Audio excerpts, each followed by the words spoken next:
And now this is done, guys. Our fried chicken is done. Let's turn off our heat now. And let's plate this one.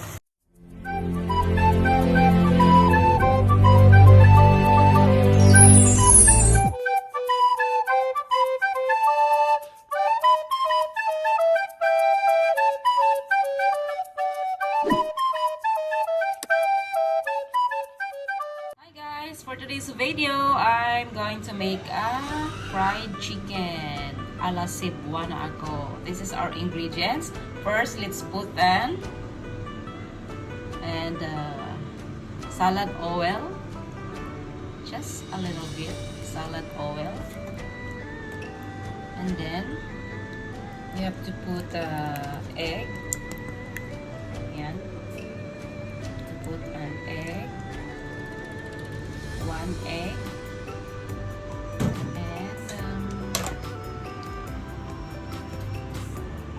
and ground black pepper and ground black pepper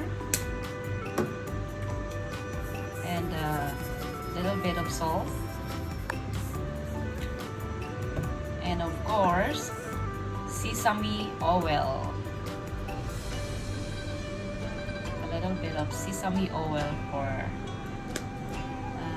the smell, and let's mix this one. Just mix it. We have to marinate this, guys, for 5 minutes, and we have to put this one inside our ref. Just marinate 5 minutes, and after mixing that, let's put that. Let's add also 1 spoon of cornstarch here. 1 spoon of cornstarch. Maybe 2 spoons. Okay, 2 spoon of cornstarch. And let's go on mixing. Keep on mixing.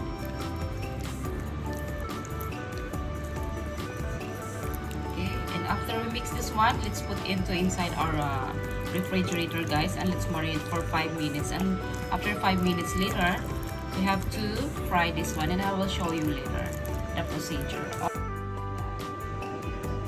That's the color of our chicken.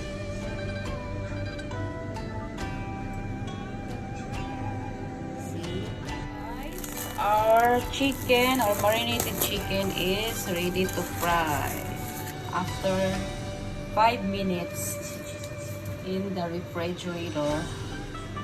We have to fry this one. We're ready to fry. And here, ayan, we have a pan here, and let's put a lot of salad oil. Ayan. Painitin lang natin siya ng 180 degrees. And then, let's fry this one later. Okay? Already heat in 180 degrees. So let's put our chicken. Let's fry our chicken.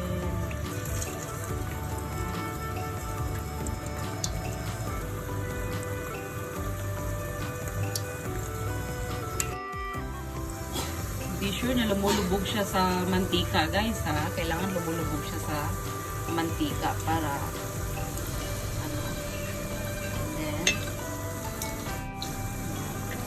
wait mga 1 minute to flip it over.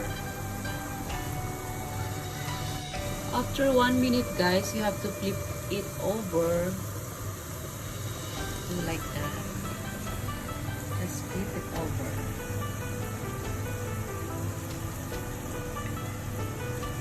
Like that. Para malinis yung dugo niya, hindi lumalabas. Flip it over and cook it in a medium high heat, and let's wait until mag-change yung color. Okay.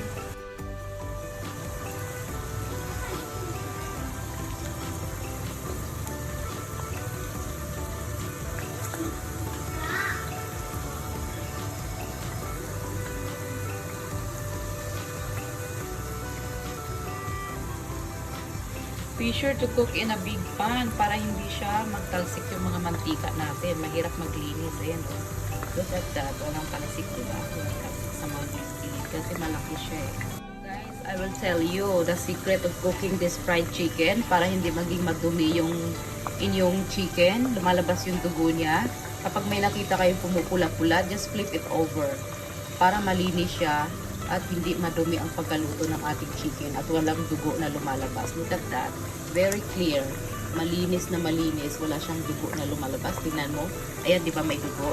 Piniflip over ko siya agad para malinis at hindi siya lalabas. Makikita natin na talagang nagdudungis yung ating chicken. Just look like that.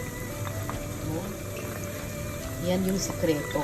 Just flip it over. Pag may lumalabas na konting dugo, baliktarin nyo siya agad para malinis ang ating chicken. Para pag piniprepare natin mamaya, maganda yung kanya itsura pag na piniprepare natin. Yan. Tapos next, the color turns like that, guys. We have to turn on our heat to a high heat. Ayan, let's change our heat to a very high heat and cook in 1 minute. This is done, guys. Our fried chicken is done. Let's turn off our heat now. And let's plate this one. The sauce. Let's slice the scallions and a slice of garlic and the tomato. Let's slice this different colors of tomatoes here. And let's put it in our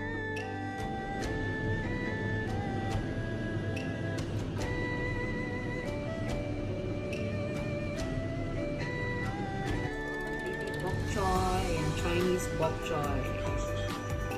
Chinese bok choy. Next time, guys, I will show you how I cook this one, how I prepare my bok choy. I will show you my ingredients and then my next video. This is part of our chicken, Chinese chicken. And of course, we have the soup. Chinese egg drop soup. Ayan. Crab. Chinese egg drop. So, mayroon siyang crab. I put a crab. That one. And here, ayan, ready na ang lunch or dinner. You can serve this one lunch or dinner. Ayan siya. That's it, guys. See you in my next vlog with this baby bok choy, Chinese baby bok choy. I will show you next time. Thanks for watching, and please don't forget to subscribe, comment, like, and share, and hit the notification bell. Don't forget. Thank you so much. God bless.